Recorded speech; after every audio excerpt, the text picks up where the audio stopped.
In order to use parameter optimization methods, we first need a model to optimize.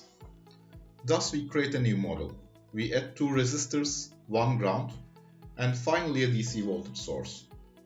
We make all the connections in our model.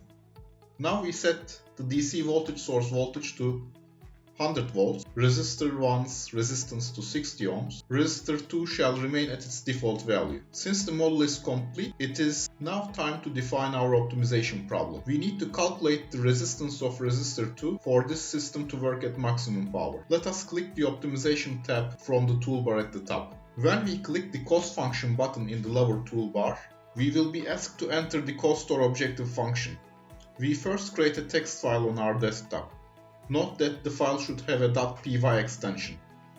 Right-click and edit with your favorite text editor. Here we define our objective function. Resistance of resistor 2 will be the argument to this function. Power consumption of the circuit shall be the output of the objective function. Thus we write the mathematical expression of Joule's law. Once our objective function is defined, we can return back to FlowNetMaster. Click on the cost function button on the top left again. In the window that opens, click on the button on the side to select the file with the .py extension that we have just created on the desktop and select our file from the window that opens. We enter the name of our function from the file name section, then we click OK and close this window. You will see that the optimization button on the right hand side of the cost function has become active. We click on this optimization button. Select the gradient descent method from the methods section.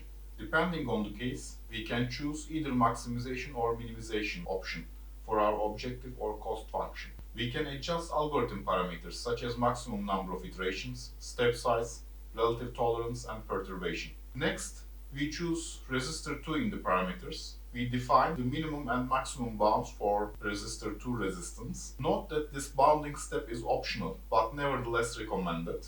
Then we click on the Run button. Once the solution is complete, we click the button that is on the right hand side as shown in the screen. We can see and sort the iteration results in the expanding window. In each line, parameter and cost function values are shown iteration by iteration.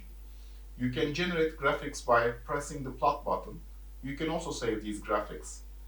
As you see, we have successfully found the resistance of resistor 2 that maximizes the power consumption of the electrical circuit using the gradient descent algorithm. FlowNetMaster, digital twins made easy.